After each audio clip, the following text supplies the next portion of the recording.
welcome back to The Den. I'm Callum Sevier from Retro Power. I'm here with my partner in crime and brother, Nathaniel, and the Den's head honcho, Nick Boaz. And our guest today is Olly Clark from Roger Clark Motorsport. Hi, guys. Hi. Now, we know Roger Clark Motorsport very well because they're a local business. Hinkley, which does have a few interesting automotive businesses. There's also the Triumph Motorcycle Factory, and there's on the same estate as us, Ultima Sports Cars. But I think it's fair to say Roger Clark Motorsport have gained a reputation, an enviable reputation, as probably the UK's most well-known specialist in super imprezas and certainly modifying them. Also very well known for your time attack cars, known as the Gobstopper, or the series of Gobstoppers. But I'd be interested to rewind the clock a little bit and find out how it all started. Awesome, guys. Thank you. Thanks for having me. And yeah, we are neighbours. We're automotive neighbours, and I'm honoured to be here with you boys. Yeah, like 32 years we've been at it. Where did we start? We actually started way back at home and in a 2-car garage, and we were tinkering with cars and yeah, literally just as you do, boys and their toys, and literally just finding your way around the spanners and what tools did. And we started at home. We were fortunate enough to live out in the sticks, so we were doing the MOTs, failures around the fields, and literally learning the skills, trying to kill each other, basically. Presumably this was sort of age like 10, 11, something like that. Yeah, 10, 11, 12. Yeah. And yeah, I mean, it's probably stuff that you probably wouldn't get away with nowadays, but it literally was like that. That's where it started, where we started sort of playing with cars. And Dad, bless him, he was out a lot of the time. He would come home. There was normally a piece of silver sticking out of his bag, and that was kind of how we knew it. So that was our, that's. He wasn't a thief. He wasn't a thief, no. But, no, he wasn't a thief. He would literally come home with a trophy, and I've just thought, that's what every sort of dad did. But he got a few of those. Yeah, he got a few trophies. But that was really the start of the sort of foundation of Roger Clark Motorsport, tinkering with cars. Obviously, we were brought up around cars because Dad was running a couple of garages as well. And that evolved into Matt started doing some autocross racing, and which turned into rallying. And we both got involved with the rallying side, but it was always, you want to go rallying, you've got to build yourself a car. So we were literally hands-on right from the beginning, doing it the hard way and learning and understanding the basics of how a car functioned. What broke and what didn't. What broke, what didn't, what got damaged, what you need to reinforce. And obviously there's the safety aspect, roll cages and fire extinguishers and stuff like that. So yeah, that was all kind of happened quite early days, and just was part of, I guess you could say, it's part of our sort of childhood. But that was the very, very sort of start of it. I've always worked with Matt, my brother. He's 3 years older than I am, and we've always we are very, very different, but kind of work well together. And I think you guys similar scenario. Do the same, yeah. And there's always that bond of trust between us, which you guys know all too well. He's very hands-on. He's very focused. He's also he's also not the norm in terms of his mindset. He's very he's a real perfectionist, and very sort of determined in what he's going to do and achieve. And I've always been there to sort of work with him and help him out. So yeah, that was the kind of very, very sort of early days, and then things got a little bit more serious. Matt went through school, and he was never a real fan of school. Always wanted to speak with his hands, and didn't enjoy the conforming when you're at school. He didn't enjoy it, sort of any of that. So as soon as he was literally wielding spanners, and he was working from home, servicing cars, competing with the sort of rallycross, the rally cars and autocross cars. And he started to get a real sort of name for himself. And soon he got busier and busier with sort of normal sort of automotive service work. At the same time, he was doing his own sort of rally preparation and motorsport preparation. And they both kind of took off together. Being 3 years younger than Matt, I was kind of I went to university and I did industrial design there. So I kind of had some sort of academic foundation for myself. But Matt got busier. I then was helping him at nights. And yeah, we just kind of had that sort of rapport, bounced off each other, and we kind of made it work. Still based from home. Mum will still be bringing cups of tea out and bacon sandwiches and stuff, and really, really supportive. Then things got a little bit more serious, where Matt had customer cars to actually build. So paying customers that wanted, This was a bit of the fellow competitors sort of stuff. People had seen his car and said, well, can you build me one? And, basically. And success spawns work. exactly. And he got a real good name for himself with the preparation side. And he built cars for the London-Sydney Marathon, which was 1993, which bred more work. London, Mexico rally, and then again that was in 2 Mark 1 Escorts. At the same time, he was competing himself in a Sierra Sapphire, which grew into an Escort Cosworth at the time, running in Group N category. Then that evolved further because ProDrive announced that they were going to bring this quirky Japanese car on the scene, which was a Subaru.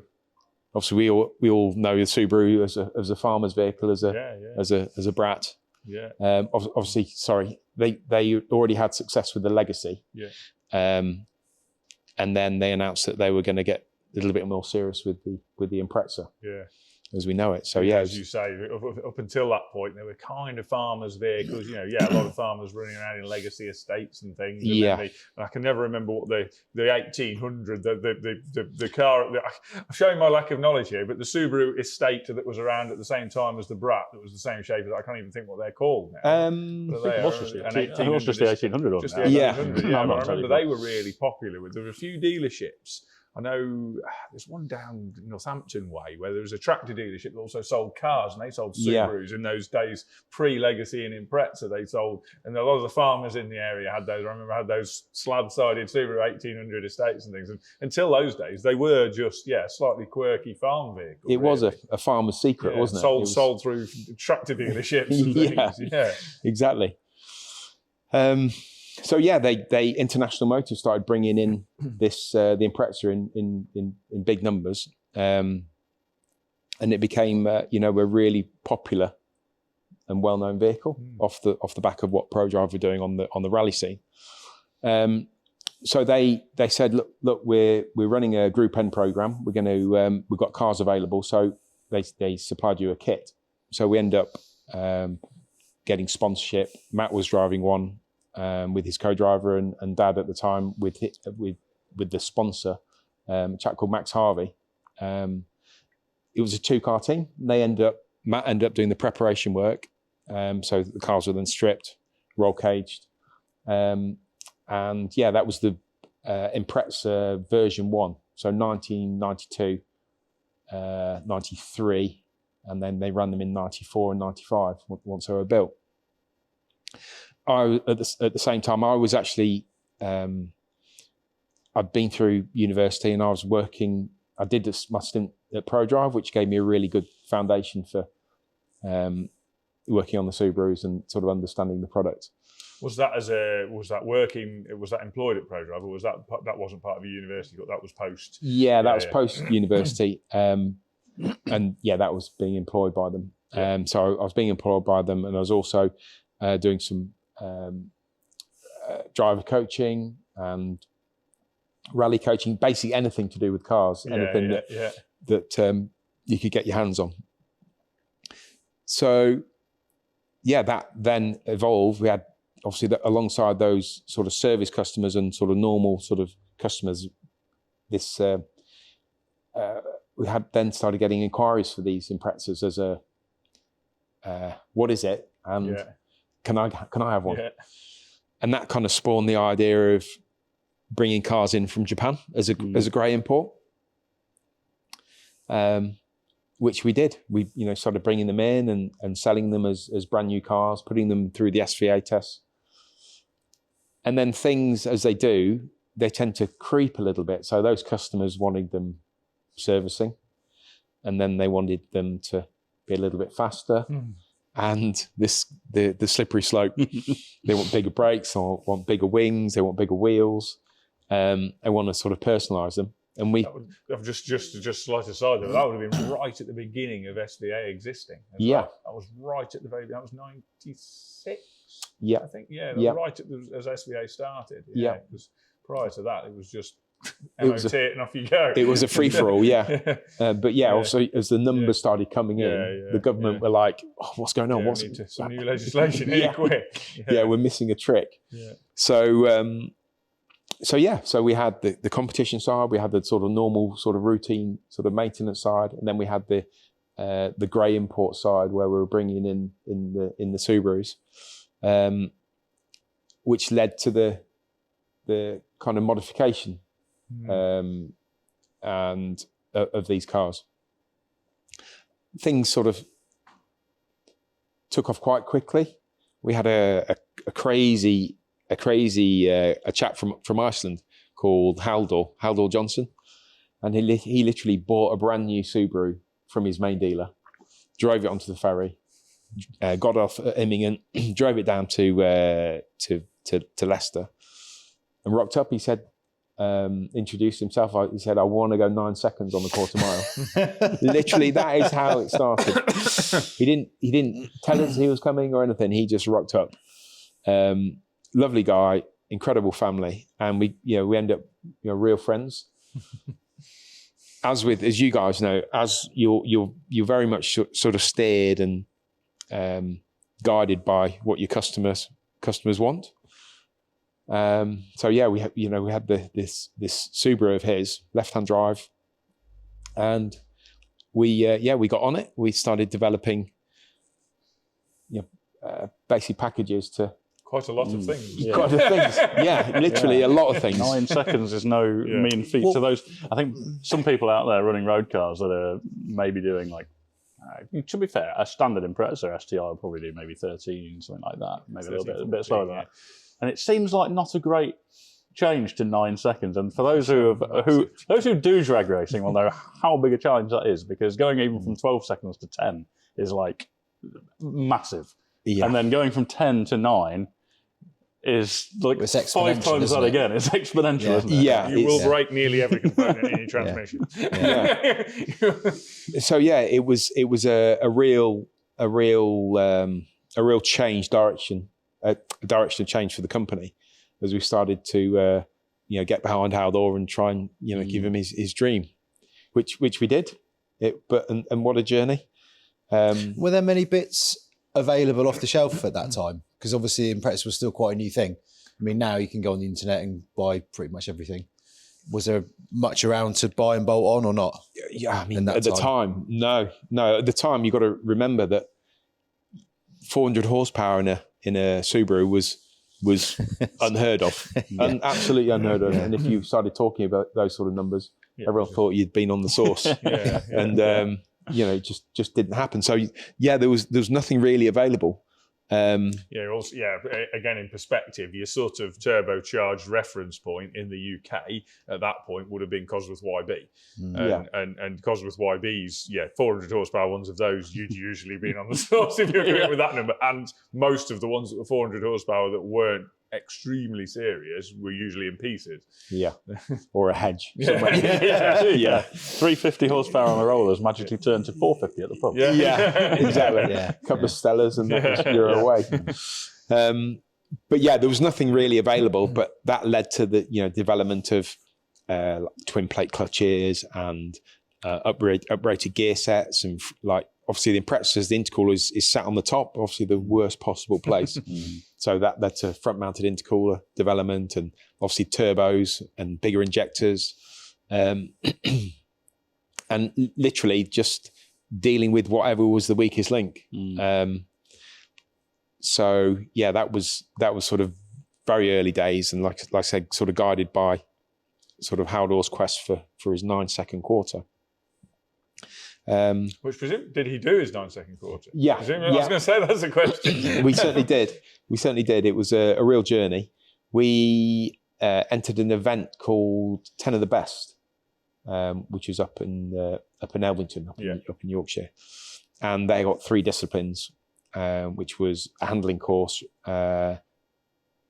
quarter mile, and top speed over a mile, and competition improves the breed, as they say, and literally we were kind of swept up in the whole tuning frenzy. I remember one particular. I think we did the event 4 or 5 times. I think we did with Haldor. They were trying to make things safe, and obviously they were kind of going into the unknown because cars, the Skylines, all developing more and more power. And the first year that we went there, we did 194.6. I remember it, 194.6. And that was in the mile. Some of the Skylines were doing 220, 230. It was a little bit crazy. And they said, "Okay, boys, well, the following year we're going to knock that back from a mile to a kilometre, just to keep things safe. Try and stay sub 200. Basically, yeah. But we were still, pushing things really hard, and the development of stuff was literally, we were playing with different fuels and running nitrous and basically anything and everything. And we did 194.6 in that kilometre from a standing start, which was just absolutely bonkers. Just for our audience, that is miles an hour, not kilometres an hour. It might be a kilometre distance, but this is miles an hour. Yeah, that's so insane. So yeah, that was kind of crazy speeds, crazy power, and yeah, really sort of happy days. Yeah, looking back, it was really, really good fun. What sort of power would that have been in those days to hit that So we would have been 650, 700, and then 150 shot of nitrous on top of that. Wow. And we were running a drag tire as well on the quarter mile and the top speed. Yeah. But yeah, nitrous is amazing stuff. And it's why they call it laughing gas, literally. Yeah. Great fun. It's amazingly fast at digesting engine components. Yeah. No, they amazing how fast a piston crown will burn.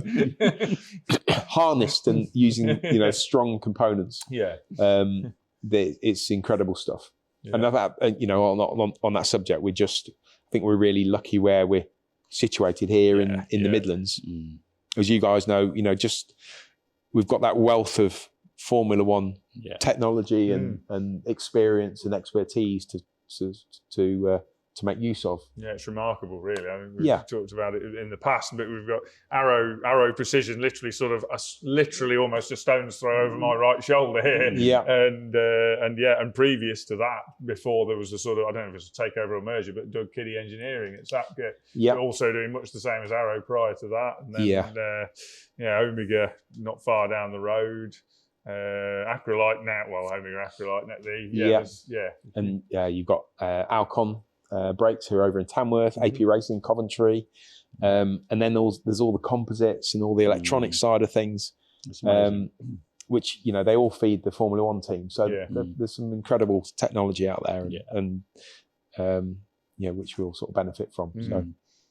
So what sort of year was this then? 10 at the best, when you did the kilometre at 194? So that was, I've kind of jumped forward a little bit. That would have been 2005, 2006, 2007. At that time, as the company started to grow and we started to take on employees as well to try and keep up with things, we thought actually it'd be a really good idea if we had a demo car of some description to be able to take that customer down the road and let them to feel the brakes and feel that rush and that tuning improvements that was possible before they sort of took the plunge and did it to their own. It's all right. It's all very well talking about a number. It's another thing sitting in the car. Yeah, absolutely. And we decided that we would start to build a demo car, RCM demo car. That's what it was. At the same time, Haldor was still pushing forward with things, wanted to go faster, and he got to a point where he was reached his 9-second target, which was just awesome for him. He was so chuffed, and we were still keen to push things on. So at that time, we had obviously we're still selling cars as well. At that time, we had a customer of ProDrive called Mark Cavazzali, and he commissioned ProDrive to build him a wide-bodied two-door. So that would have been a 99 model year body shell, and it was a leftover from the Group N rally series that they were doing. So he had that commissioned. ProDrive built it for him. So it was a road car just with the World Rally Car body panels. Looked amazing in white with black wheels. And we were looking after that for him. We were servicing it for him. We were doing some basic mods. And it came to a point. Mark's a collector of cars. He's got it really bad. He's got a few in his garage, and he got to a point where he wanted to sell it and make way for another crazy car. So we ended up advertising it for him. Didn't really have any sort of takers for it. So I said to Matt, it's a really sexy shape. I think rather than just have a normal arch Impreza as a demo car, maybe we should look at the wide body car, which we ended up doing a deal, and that ended up becoming our demo car. There's another small world thing about the supply chain in the area, in that I believe the panel for that was also done just down the road at Coventry as well. Yeah, absolutely. Yeah, they were doing all the World Rally Car stuff at the time, just awesome automotive. Was this pre the existence of the 22B? And is the body shell that wide body shell? Is it? Presumably it's different to the 22B because it was custom made at the time, wasn't it? Yeah, so the World Rally Car was very different, with bigger tubs, front and rear, strengthening.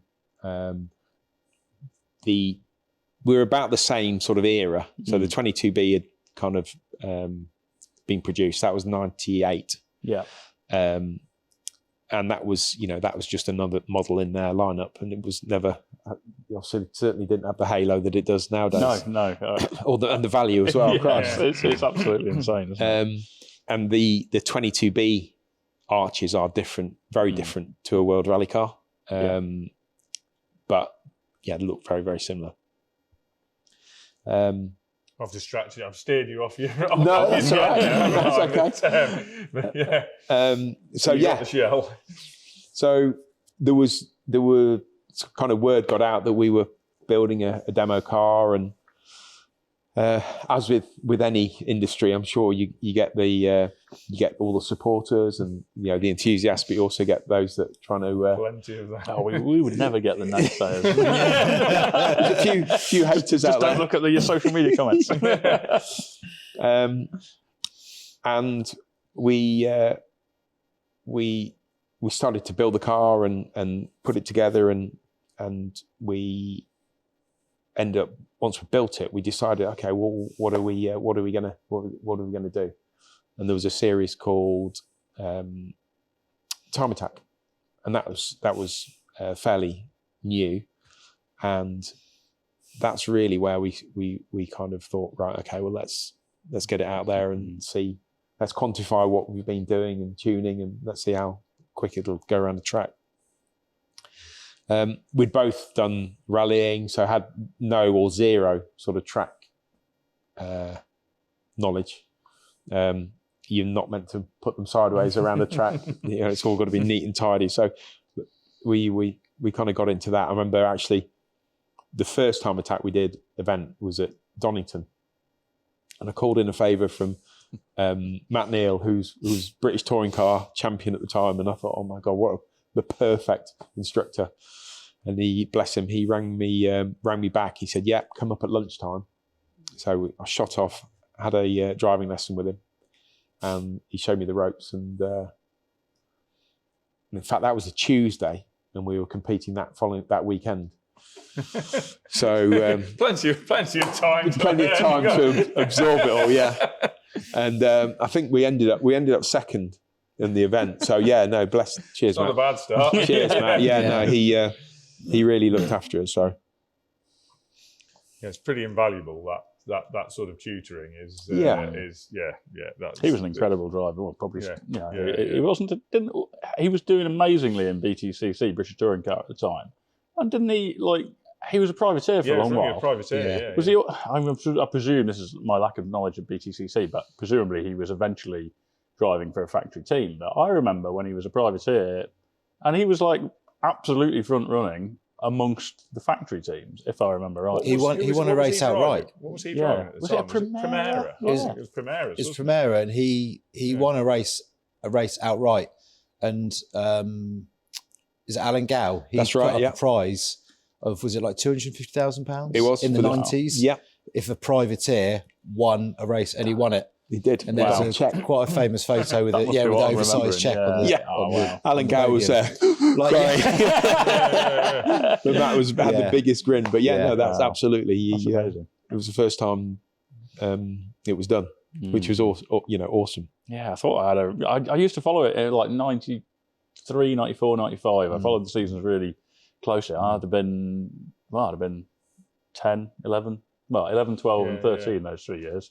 I was absolutely addicted to BTCC at that point, which is why that must be stuck in my memory about that. But yeah, those days, and then the Alphas, the 155s. I'm going off on a tangent here. I'd not long started driving at that point. It was just that sort of era. It was so good. I mean, I know I don't want to be one of these people who go, "Oh, modern motorsport's terrible," and it used to be great, but it was so good. The TV audience for that was like a mainstream TV audience. It was a big TV. Same as I've said this to somebody fairly recently. Well, possibly we were having a discussion that when I don't remember, but quite young, that 10, 11 sort of age. I remember Rallycross being prime time TV. Like BBC Two, like Saturday afternoon, wasn't it? Or something? It was a pretty Grandstand, Dickie Davis. It was like Rallycross on TV at a time when lots of people watch it. And the same with BTCC. That was like prime time TV, big audience viewing, and it was good racing. It's definitely one of the things that got me into cars, I think, and it was so relatable because the cars were actually, I know they were massively modified, not dissimilar to your Impreza versus the standard road car. They were still quite relatable to a standard road car, and the racing action, like you had like Tim Harvey, was that like a Renault or something he was in, and then Cleland in the Cavaliers, and then like moving on to the next years, you had like Soper and Winkelhock in the 3 Series, Tarquini in the Alpha, Simone in the Alpha, and then they brought the Volvos out, which caused a massive Rickard Rydell and Radicic and all that. With the estates. They were just brawling out there, weren't they? They were literally. It was so good to watch that. But the cars were mega. I remember going to a meeting at Silverstone, and they had a car. It must have been like a pit lane walkabout, and they had one of the Mondeos out, and they had the bonnet up, and I was like, looked in the bonnet, and I was like, "Where's the engine gone? Where's the engine gone?" And it's like lying down under the bulkhead, because the drive shaft goes through the V on those. It's like it was mind. I mean, I was about the same age as you, Cal.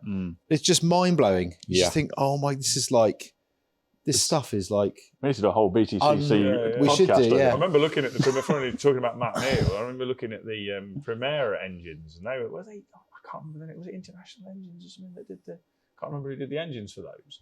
And they're lent like on the sides. They've got new external oil drains welded down the sides of the block, and then was it the Vauxhall that they flipped the head the other way, so the intake was at the Volvo. They machined the top of the head off, and then bolted on the cam carriers separately, so they could alter the valve angles. Because you weren't allowed to add material to the head other than by bolting, so they just took the top off the head and then bolted the cam carriers on, made them as new pieces. Yeah. Some clever engineers out there. It was awesome. It was awesome. Well, we're going off on a massive tangent there. Matt Neal's tutoring. So because you second on the first event. So that was big thanks to Matt for that. That was a real baptism of fire for us. It was but great, and that was the start of our sort of hardcore sort of tuning side of things, which was all of it. Gobstopper name.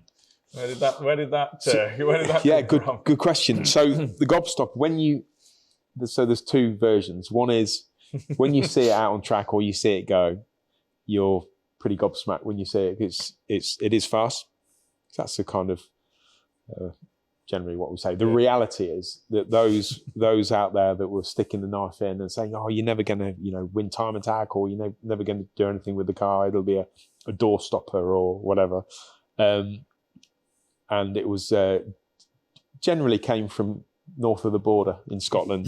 There was a chap up there who was constantly sticking the knife in. So he's a bit of gobshite. So you know who you are. Yeah. Cheers, Andy. Yeah. And hence the name Gobstopper. Yeah. And that's that's stuck. Quiet. Began. Yeah. Yeah. It's nice that the naysayers though are often the people that make you push extra hard, and it's the same with when we're building our cars. It's when you start to see people kind of questioning, saying you're doing it right, all it does is make you want to prove them more that you're doing it, that you can do it, and wait till you see it. You just think, wait till you see the end result of this. Yeah, totally. Just adds fuel to the fire, doesn't it? Yeah, absolutely. So, but yeah, and that was the start of our sort of time attack journey. So we did that. That was 2007. 2008, we won the championship. 2009, we won the championship. And at the same time, that made work really busy. And because of how good couriers are, we were sending stuff sort of all over the world, which made it even busier. And we were developing. A big change over that time, wasn't it? Yeah. Mail order obviously became a much, I don't know, it sounds like stupid to say it now, especially post-COVID, but mail order grew from being a sort of fairly minor thing to just standard procedure. Really, there's only sort of the world's heard of Demon Tweets. Yeah. They were doing it. Yeah, that was about it, really. Yeah. But yeah, no, the courier system at the same time was improving. We're sending product all over the world. We're developing new product. And then 2009, we decided, okay, well, we'd done 10 of the best with it. We'd done time attack. It's probably time we should maybe take this a step further and do it with a more modern car, something a little bit newer, more current. So we end up building it on the 2008 hatchback,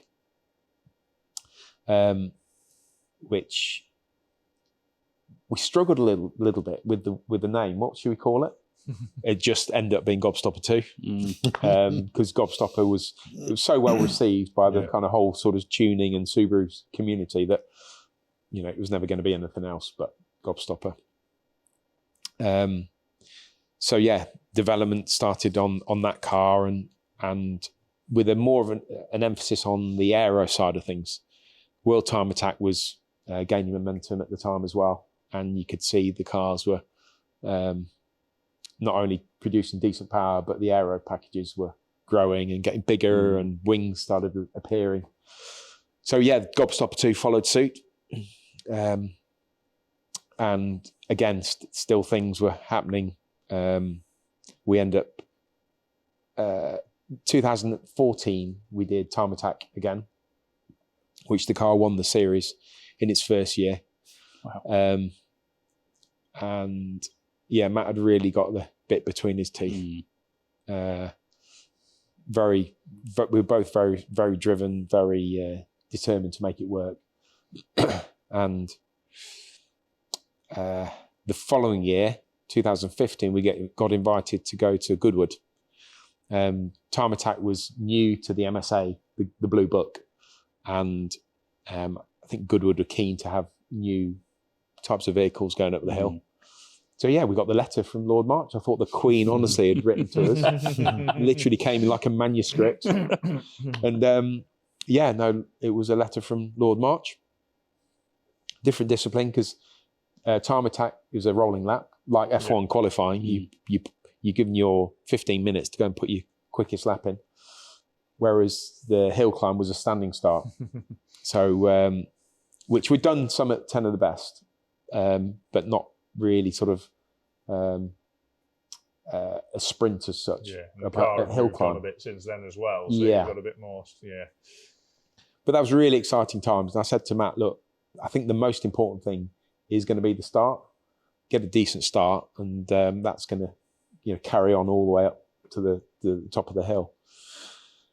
So I remember one evening I said, look, we need to launch this car and see what it's going to do. So we once the traffic had quieted down, we ended up going out into the industrial estate and seeing if it had launched. We left a couple of black marks down the main sort of thoroughfare, which I remember fondly.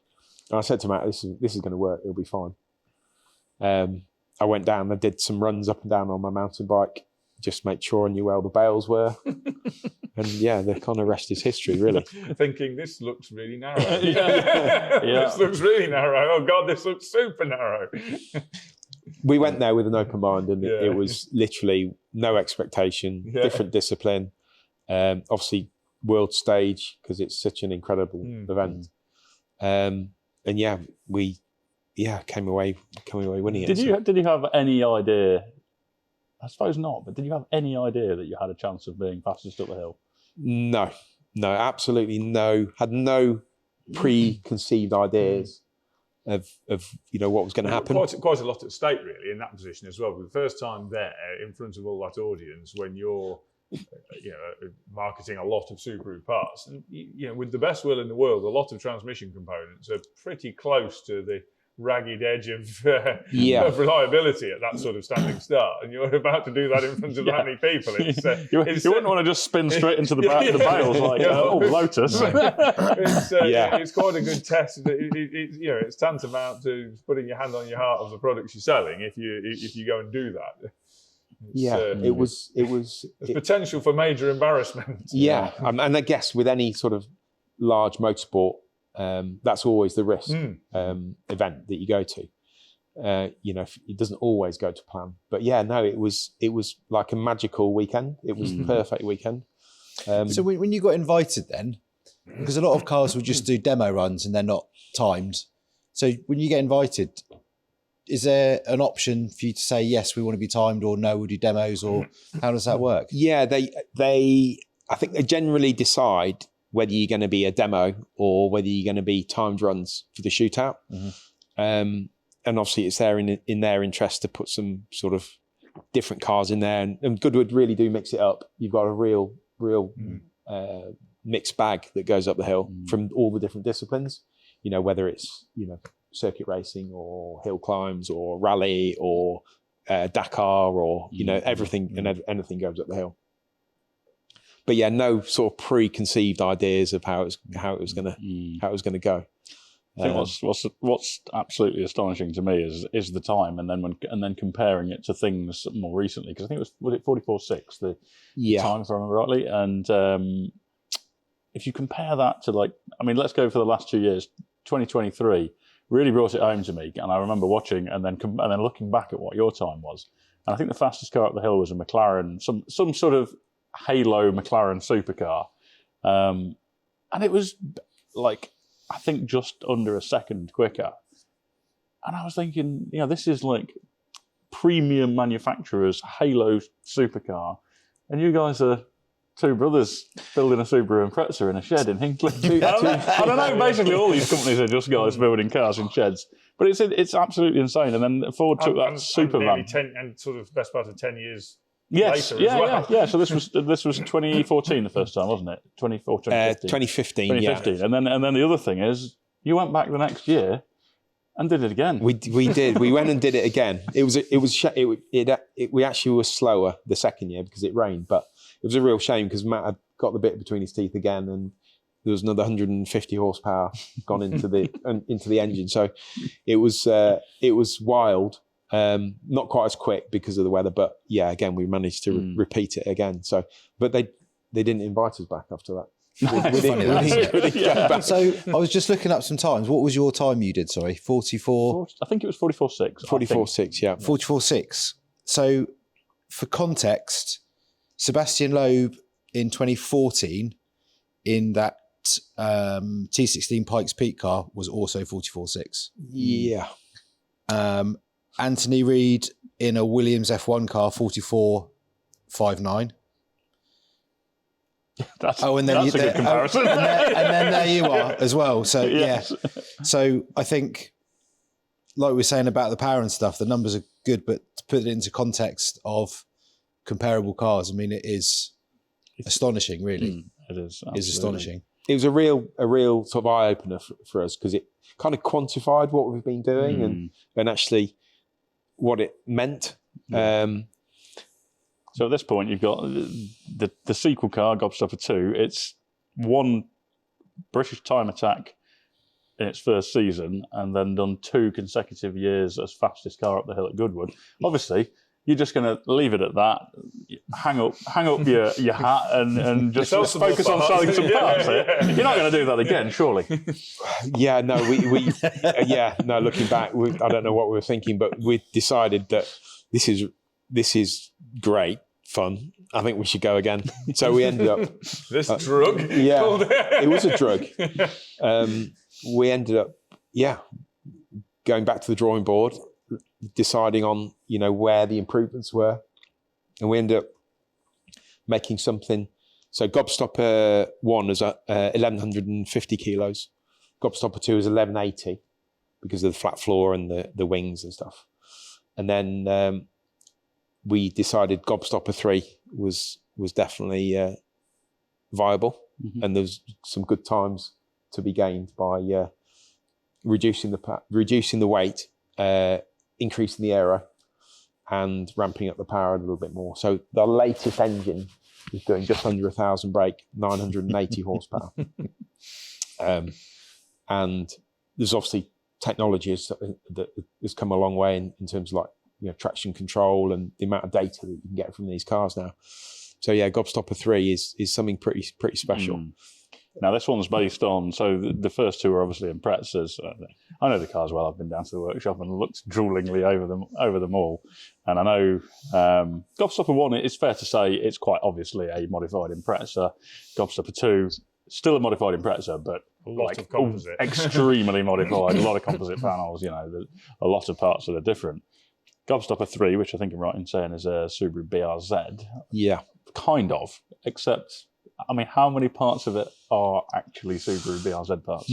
There's not a great deal. There's the left-hand door hinge, upper and lower, the right-hand door hinge, upper and lower, the door handles, and the badge on the back that says BRZ. And then literally the rest has come out of Matthew's brain, literally.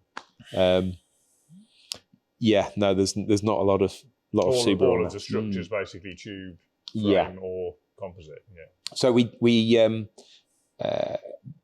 there's the tubular space frame chassis, and then in conjunction with Andrew Brilliant, we did the aero package with him. He'd just done the HKS car, so he got some decent data and some performance figures from it. So that gave us a really good starting point. Obviously, a big thing with Gobstopper 3 is it is 4-wheel drive. We're in old sunny England, so it always rains. So particularly if you're doing sprints and hill climbs, you want to be able to get off the line quickly. So yeah, it's 4-wheel drive. But yeah, 2.5 tons of downforce at 160. Wow. And yeah, she's exciting, but actually doesn't very sort of user friendly. Doesn't fight you. So. What engine is in that relative to the kind of early Imprezas? Because we were talking earlier about how, way back in the day, 400 horsepower was like, way up there. You're now knocking on 1,000 horsepower. Yeah. What's the storyline of the history of the engine development that comes from Subaru? Yeah. But then also what ends up in the BRZ? How do you go from 400 to nearly 1,000? So the BRZ runs the FA20, which would be a really sort of poor foundation for any kind of, literally the blocks aren't strong enough. We actually used the very early closed deck block was in the Legacy and was in Impreza from 92 to 95. And that's a really strong casting, which we then use, modify it with liners and sleeves. And we do some modifications to the waterways and the gas ring. We run a gas ring, not a head gasket. So really what exists in the engine now, the block casting is Subaru and the head castings are Subaru, and then everything else is homemade. So those early blocks, they still around? You have to beg, borrow, steal, traipse the world, traipse the internet for them. They're still out there, but you have to look pretty hard. Presumably, at some point, a block casting is going to. there's got to be a block casting in the offing at some point. Yeah, I think that's sort of way down the line now, and I think that's something the guys are working on. But you have to sort of future proof. We're in it for the long haul, so this sort of. What's the word? I'd say decrease in interest in internal combustion. That's not at all the case. But the decrease in the use of internal combustion engines is not going to decrease the necessity for them.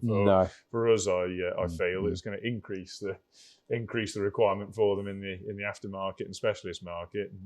Yeah, the tuning side of things. Yeah, that definitely once a petrol head, always a petrol head. So yeah, certainly. But yeah, no, that's still very very much in the plans. So going back to Gobstopper 3, one of the things that struck me when I looked at it was the just ridiculous diffusers on it, or the floor pan, where there's essentially a diffuser that starts seemingly kind of under the driver's seat almost. It's big enough by the rear axle line that the shaft's actually going through the diffuser, and then by the back of the car, it must be half the height of the back of the car.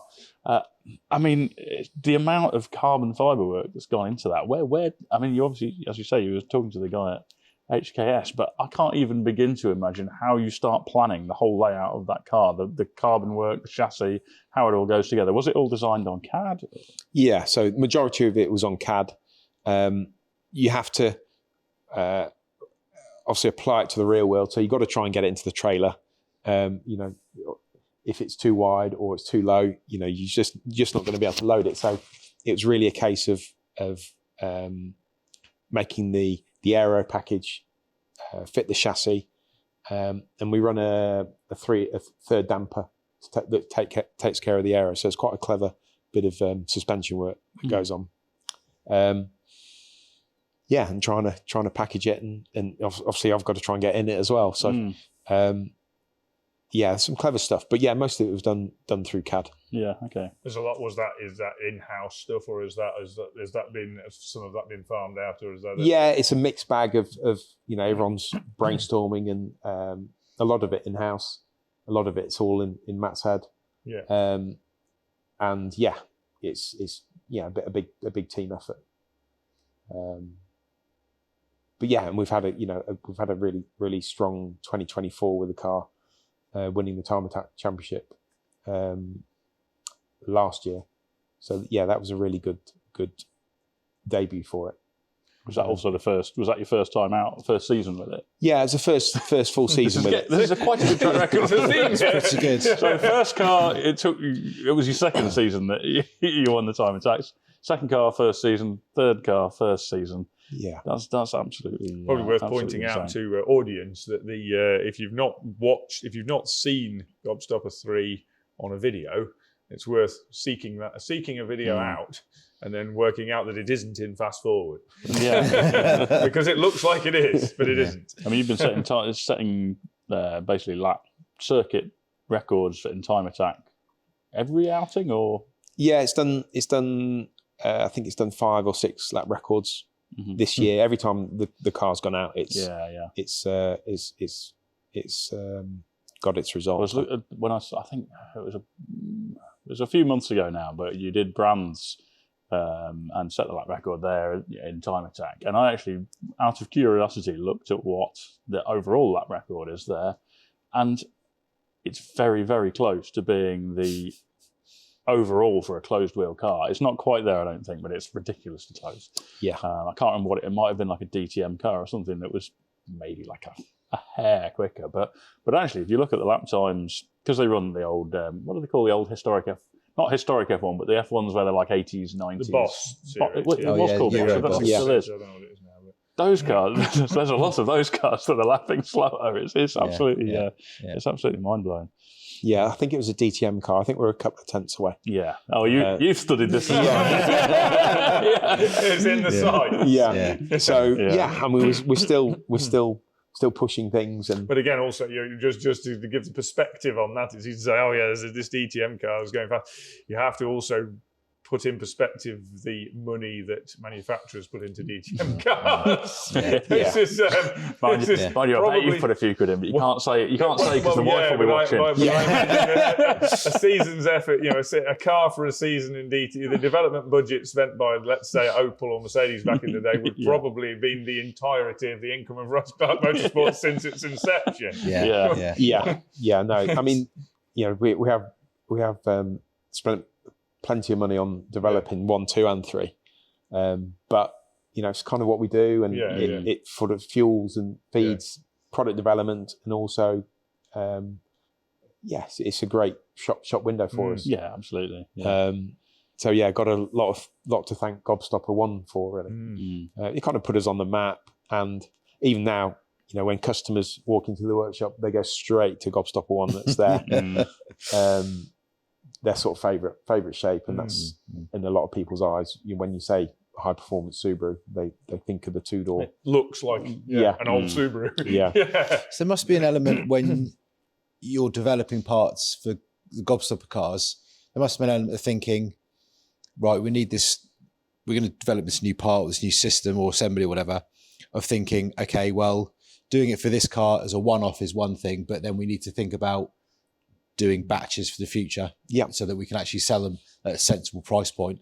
So you're not having unobtainium bits that are costing tens of thousands of pounds for a one-off. I think, well, actually, where's a sensible line to say, okay, it's good enough for Gobstopper to go and win time attack, but actually it's affordable enough that we can realistically sell it to customers. Yeah, no, absolutely, and it's totally. Win on a Saturday, Sunday, and sell on a Monday. And it's very much that sort of mindset. You have to apply it to what's relevant to your market. And as you say, it has to be viable, and it has to be reliable. And all that comes from the kind of competition work that we've been doing. And it's also understanding what that customer needs and what the problems they're going to encounter, oil cooler kits. Being able to supply enough fuel to be able to achieve the power figures that they want, but at a sensible price point.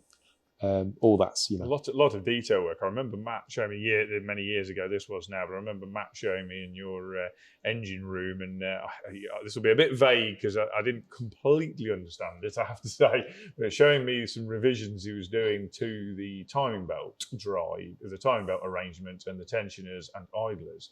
And why he was doing those revisions, and I can't remember all the detail, but I remember it's quite detailed stuff. It wasn't just you just do these bits. There's quite a lot of re-engineering of fairly serious bits of the engine, and the way they work. I think maybe this is the same thing. Am I right in saying you re-engineered the cam belt train to run 2 shorter belts rather than the 1 long belt that was normally there. So you got less drift in the timing between the That's two right, cams. yeah. So yeah, I mean, when it's you a vague memory to me now, but I do remember him explaining it. You're not concentrating. I was worrying about, we were mapping an Audi at the time. So I was worrying about my engine I just built in that. Yeah, when you start developing 2-3 times more power than the kind of setup was designed for, strange things start happening. The belt tries to ride itself out of the front cover, and yeah, you're well beyond the safe operating level of a lot of standard components. So you end up having to sort of re-engineer, and we do run guides on a lot of the idlers to stop the belt coming off, and also a different profile of teeth. So it's a much deeper tooth that stops it jumping. But yeah, no, you're right. We also run, which was derived from World Rally Car, a twin belt system. So one belt does the left-hand bank, the other belt does the right-hand bank. And that sort of halves the amount of stretch that you get on the belt, which is really important when it comes to the gear shift, the engine talking to the gearbox. So it knows exactly where it is. Yeah. But yeah, no, that's something, and that will be that's on Gobstopper 2 and Gobstopper 3. But yeah, I mean, it's just making it's all that all those modifications it's all part of that sort of tuning process to get the reliability. Yeah. It's impressive though, because there are a lot of kind of tuning companies out there who maybe shout about their abilities a little bit more than the abilities are actually there. And that level of engineering, that's a pretty serious undertaking. Changing an entire cam belt train system to running 2 belts rather than 1 is a massive feat of engineering. And I think that's the sort of, this is a very prime example of why you guys are successful, is that you're not afraid to push those. A lot of people would face that problem and go, it's way too much work. Whereas you guys have gone, well, that's what's necessary to make it right. Yeah, and I think that's always been our sort of mindset. Gobstopper 1 was the first Subaru to be running a dry sump system. That was obviously developed because we identified the oil starvation problem that you get with a flat engine. And at the same time, we developed the sequential gearbox, again, which was kind of groundbreaking stuff. Which has then, manifested into number 2 and number 3. So was that with DJM right at the beginning? That's right, yeah. So that was a moderner group end gear kit, which had, very, very tried and tested in the rally world, which we then modified the side and incorporated a barrel to operate the sequential system. But yeah, completely removes the idiot factor, which was important. But my brother, put that in the car for some reason. And just means that you can't buzz the engine. You can only go up 1 or down 1. But again, it's easy to say, going back to what we were just saying then, it's easy to sort of say, there's not a part available for this. And transmission's not necessarily the easiest thing to tackle. On the face of it, this sounds almost a stupid statement. On the face of it, a gearbox isn't all that complicated. The problem with gearboxes is transmission parts is all of the devil is in the fine detail that you don't see when you first look at it. It's all the fine detail that makes it work or not work and be reliable or not reliable. And delving straight into all of that with a specialist supplier, not a great big, well-established big transmissions company, is quite a thing in itself. Yeah. And obviously, when it goes horribly wrong, it normally goes horribly wrong. Very expensively wrong, and usually takes the engine with it. So it is a case of getting it right, and obviously trying to introduce reliability and drivability at the same time. It's got to be user friendly. But yeah, it's all come from the competition aspect. That we put so the car into. What transmission and 4-wheel-drive system have you got on Gobstopper 3? Because that must be fairly chunky to handle that horsepower and the 4-wheel drive on slicks. Yeah, so that is a kit that we developed with DJM again, and that's got a transfer box on the side which feeds the 4-wheel drive system. But yeah, I mean it's a incredibly well made bit of kit and has been really, really reliable. We've done launches with it at Quick 60 and obviously the Year of Time Attack. But yeah, no, that's been a real. We had a couple of niggles to begin with, but yeah, re-engineered a couple of times, certain aspects, and it's been a really, really good solution in the end. Yeah. Again, guys in sheds again with DJM. That's no slight to DJM. Not a huge operation. Not at all. Just clever people. But a real kind of we've got a really good relationship with them, and they understand the application and how we're using it, and what hasn't worked in the past and what does work, and want to get it right. And dealing in the real world. And that isn't just something that's happened in a year. It's been a real journey with them, right back to 2004, so 20 years. We've been honing the old the drivetrain with them. I remember my first stumblings across them were, I've said this to a couple of people recently actually, were Dave's Reliant Kitten. That bike engine Reliant Kitten rally car, which would have been in. No, that's not what I expected you to say. That won. It's incredible. It won so much. It was 480 kilos off the top of my head, 200 horsepower bike engine, and 480 kilo fully MSA legal road car. That's why MSA banned bike engines from rallying. Because of Dave. Because it was out beating ex-world rally cars, which embarrassed a lot of people. And I'm pretty sure I've got all my facts right there. But that would have been 98-ish, something like that. So he built that car, all carbon, all composite panels. Did his own magnesium wheels for it. Couldn't get any wheels light enough for it. Composite floors. I think there was a lot of head scratching at scrutineering and logbooking, but ticked all the boxes and got MSA logbooked and went rallying. Upset the establishment. He did Colin McRae's real drive independent rear Escort as well, which was obviously quite an interesting car, a bit more development. Interesting. I believe they're now making the independent rear setups for MST. I think that's right. So I think Dave's now doing the independent rear setups for MST for the IRS Escorts that they're building. Clever guys, really clever guys. So what's up next for Gobstopper 3? What are your plans for that then? So we're going to be running in Time Attack again. There's some quite juicy updates that Matt's working on, which again, it wasn't already winning. To push things further. We've got a couple of new tracks this year. So we're going up to Knockhill in Scotland in the Time Attack series, which the last time we were there was 2009. So that'd be good. And then all being well, 2026 we're looking at doing Pikes Peak. That's on the bucket list. Is that gonna? Well, I'm hoping, and I think I'm right in saying that Dave Rowe is going to take Grumpy. Same year. I don't know. You guys know each other really well. Both the cars are awesome. I think he's a bit lacking in the aero department compared to yours, but both benchmark cars in terms of doing a really nicely prepared, really nicely built motorsport car. That'll be so good. I've actually said to Dave already that I've volunteered free spannering for him because with total bucket list thing. So with both of you going, I think somehow we need to arrange that we all go. And that's a really good excuse. It would be something I would love to. Obviously, Dave will be slipping us money to undo some bolts on you. It'll guarantee the good time with Dave Rowe on board as well. Absolutely. We'll do another podcast. Midlands Men in Sheds tour. And Dave Rowe's Grumpy being the Group S recreation of the mid-engined which Quattro. Is astonishing thing. Look it up on Google or YouTube. It's awesome. Incredible. Incredible thing. It's essentially a car of one.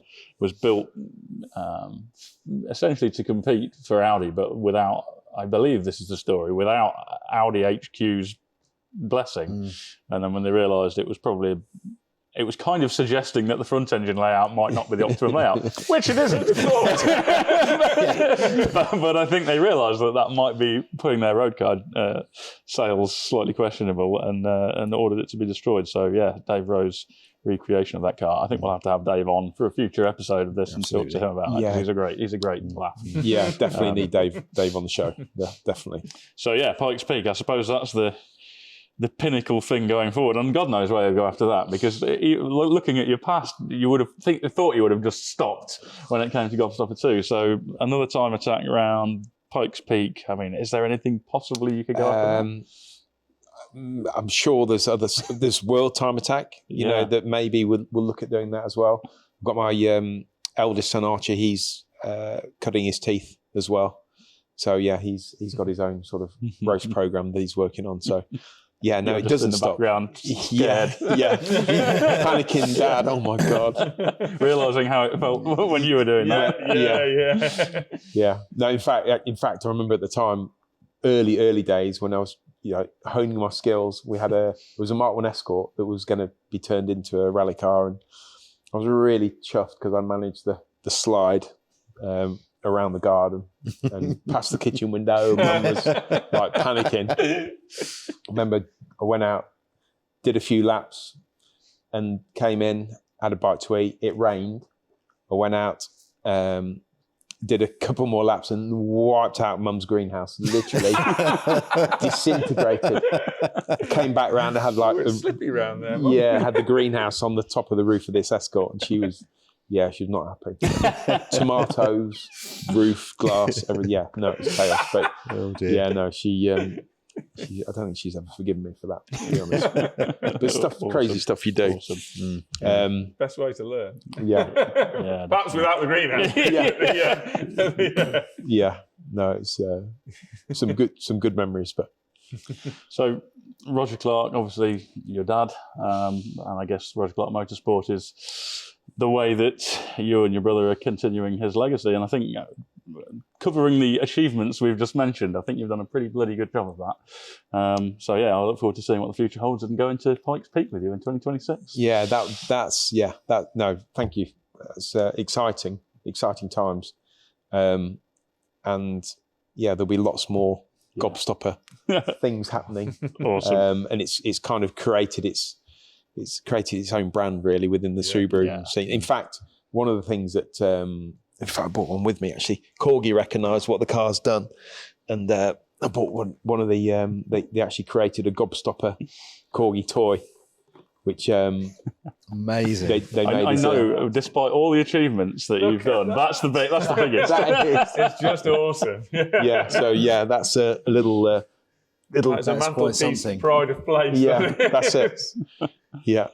My father-in-law, who you know actually, he's despite all the achievements he's got, he had a Scale Extrix car done of his. And I'm sure that is his proudest moment. Yeah, absolutely. That's amazing. I think we'll be the same. If we ever have like a Hot Wheels or Scale Extrix done of any of the cars we've built, that will literally be right. That's it. Yeah, I'm stopping now. I can't possibly top that. Yeah. And the other thing, I've got a customer, a really good friend of mine. He makes socks, and he said, "I need to make you some socks." I said, "Awesome." So he's made me some Gobstoppers, and here they are. So literally, pair of socks, got Gobstopper written on the side. Superb. They're really fast. So yeah, there you go, boys. Thank you very much. Can you run 9 seconds quarterback on this? You go under 10 seconds on 100 metres. Awesome. We need to get some Cheers, of these. Ollie, that's awesome. There you go. Yes. Thank you very much indeed. Olly Clark. Thank you. Thank you very much for coming on. Yeah, it's been great. Good to see you. Thanks, boys. Thank you very much. Thanks for having us. Yeah, thank you very much. Awesome. Cheers.